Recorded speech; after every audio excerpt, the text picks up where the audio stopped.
So this is, I don't even really get what Bill O'Reilly is up to at this point. Bill O'Reilly is the disgraced former Fox News host. He appeared on Newsmax and he was interviewed. No. It was not about food. By the way, how are the calzones? No, it was not about that. Let's check it out. I haven't watched this yet, but I flagged it. Let's see.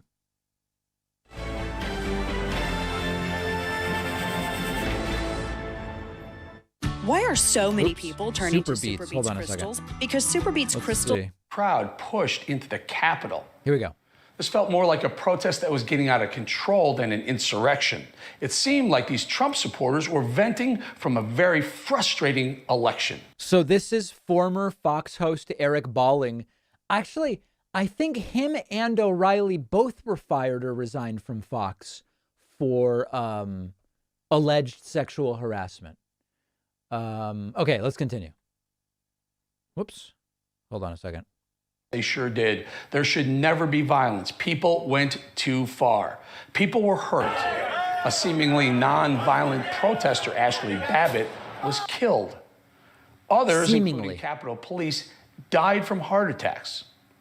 The U.S. Capitol was badly damaged. None of that is okay. I'm not excusing any of that. There were...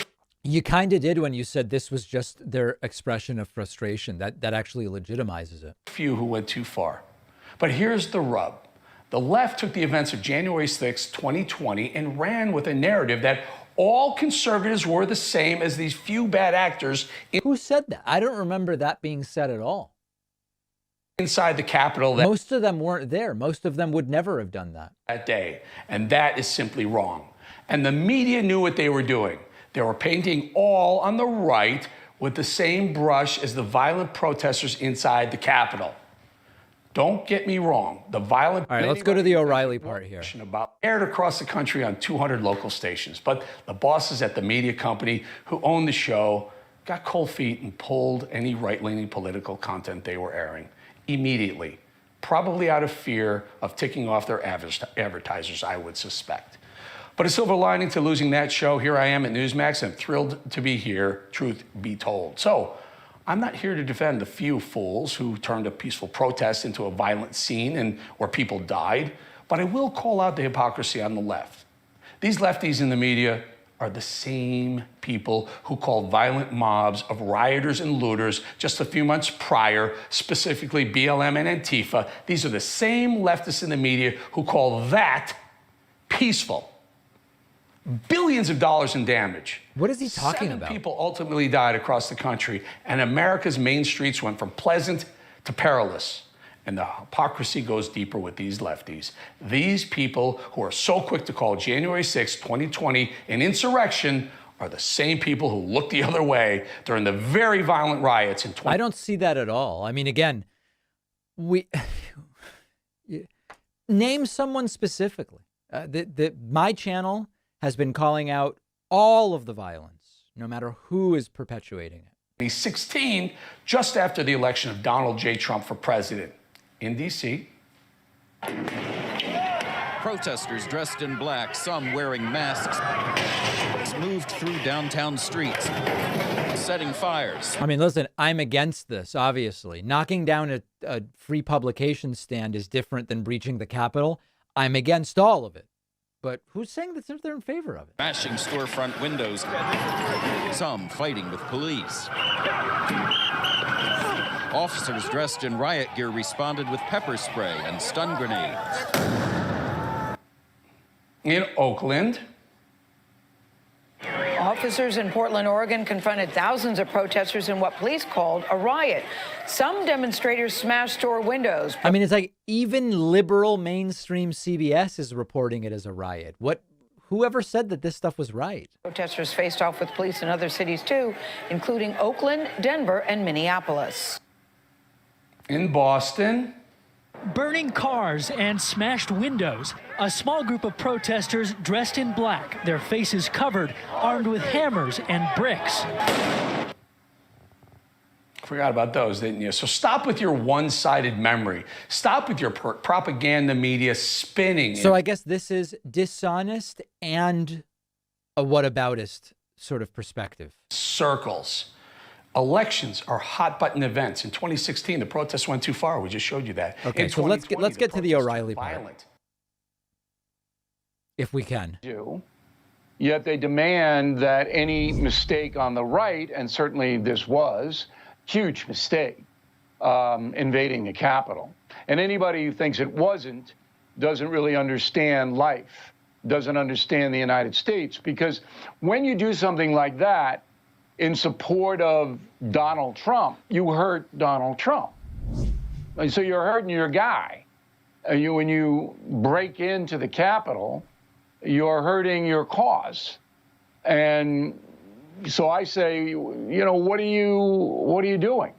O'Reilly sort of dances around an okay take, but he seems to mostly be against it because it was bad for Trump. You think this is going to turn out well? It's almost inconceivable that a rational person would go, yeah, I'm going to break into the Capitol, and that's going to help Donald Trump in any way. It hurt him, and it hurt the conservative cause. Yeah, and that's kind of what I was getting to in that monologue there, is that they handed these... Yeah, that's what I meant, Bill. These people handed the script to the left, basically allowing them to paint everyone who supports Trump, or even the wider, even broader brush, everyone who's on the right is... And Bolling has no idea what's going on, does he? An insurrectionist. Well, I'm going to be interested to analyze President Biden's speech tomorrow, because I know what he's going to do already. He's going to blame Trump for the whole thing, because the left fears the rise of Donald Trump. They don't want him to run for president again. He obviously does want to run and is positioning himself to do that. So they're going to use this occasion to demonize him. All the corporate media, except Fox News, will get on that train. And so we'll hear in 48 hours that... Still defending Fox News, huh? It's all Trump's fault, Trump, Trump, Trump. And we won't hear things like, gee, Trump told O'Reilly on the tour that on the 5th of January, one day before, he requested, didn't order because he couldn't, according to the Constitution, 10,000 guard to go to Washington to protect the Capitol. We're not going to hear that from President Biden or Vice President Harris or from the corrupt corporate media. We won't hear any of that. So, but I think you'll hear it from the non-corrupt corporate media, which is Fox, I guess. Well, no, they know now, Bowling. You're not going to get a fair cut if you watch the network or cable news operations. What about this Jan 6 committee, Bill? I mean, they stacked it with Democrats, and they added 2 Republicans who can't stand Trump anyway. Now, why did they do that? This is so dishonest. You guys remember that there was going to be a fully bipartisan commission, 5 Democrats, 5 Republicans. The chair would be a Democrat because Democrats control the House. The vice chair would be a Republican.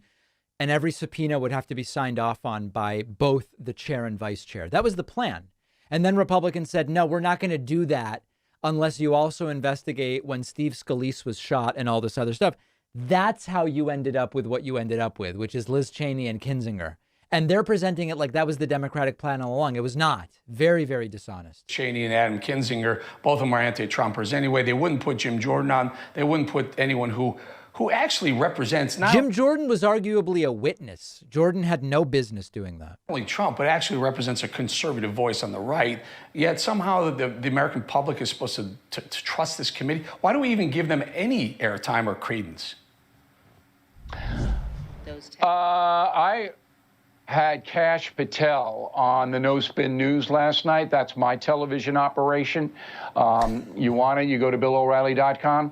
So Kash Patel was in charge of the Pentagon. We should check that out. And he took President Trump's request, and he was ready, as was the defense secretary, to deploy the troops. Okay, so you guys sort of get it. Let's see what Bill O'Reilly is up to. I'm sort of curious. I'm getting this message, David, sir, today's show is not available on the member content page. As far as I knew it was, we are going to check into that very, very strongly in a moment. Okay, so here's Bill O'Reilly's site. Let's see. He's got his column, The Sun Shades the Truth. I'd like to see some video, if there's any video here. Watch the No Spin News, last night's No Spin News, open to all, watch. I'm really curious what Bill O'Reilly's up to. Let's see. Is there a video here? Or?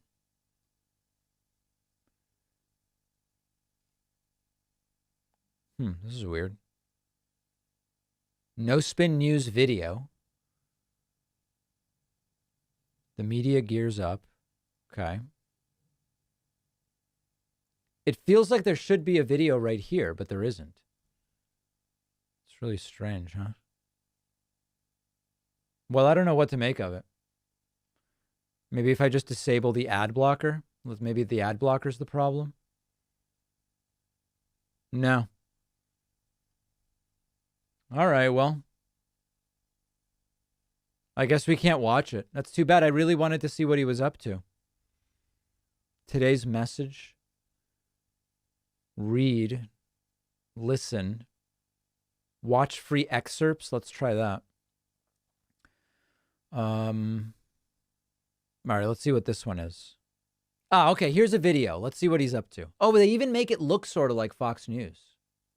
Now, the biggest story of the week by far is Donald Trump's press conference on January 6th. That's sort of not really true. I mean, part of the reason Trump canceled it is the networks weren't going to cover it. I said yesterday, this is a trap.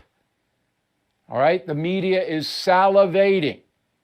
They can't wait to get down to Mar-a-Lago to bait him, Donald Trump, into saying something that either justifies the January 6th riot, diminishes it, or leads him back to relitigate the 2020 election. He's not wrong, except he wouldn't need to be baited. It was pretty damn clear that that was the point of the entire event.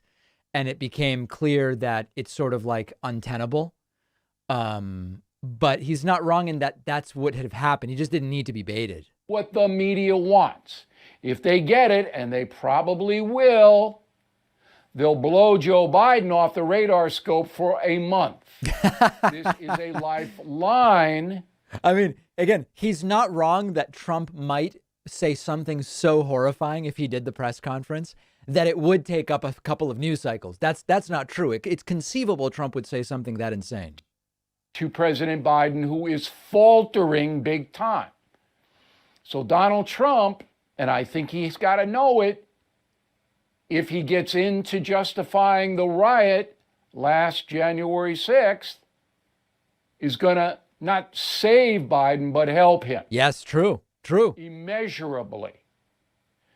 And Mr. Biden will hurt his own chances of securing a presidential nomination for 2024. True. I went over this in great detail. I'm not going to do it again. Right. All right?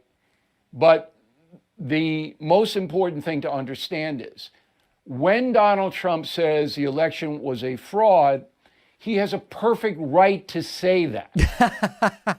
So it's not really about the right to speech. It's not about the right to, that's not even what it's about. Yes, he has a right to say it. Under the Constitution. Right, but nobody's questioning his right to say it constitutionally.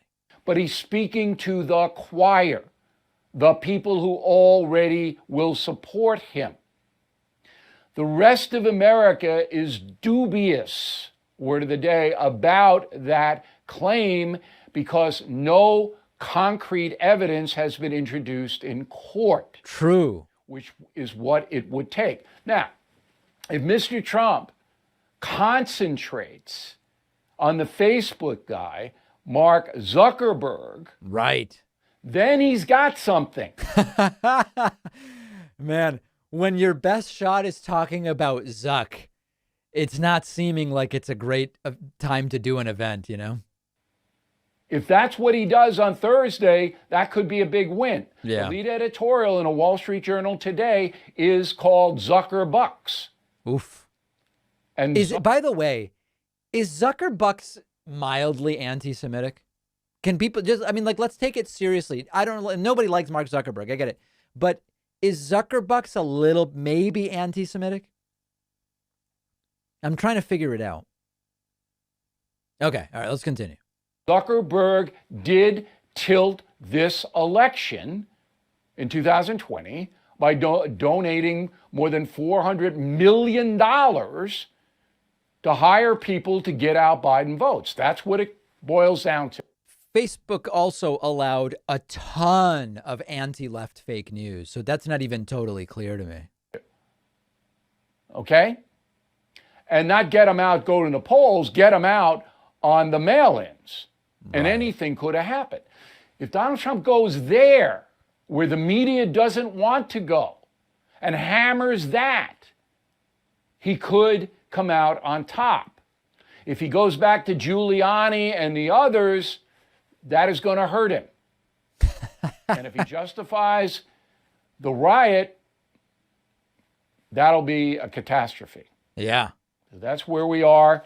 We will be live on Thursday on the First TV, on all of our outlets, because of this press conference. It's 5 Florida time, and I want to digest it. Okay, anyway, it's canceled, so that's basically it. That's it.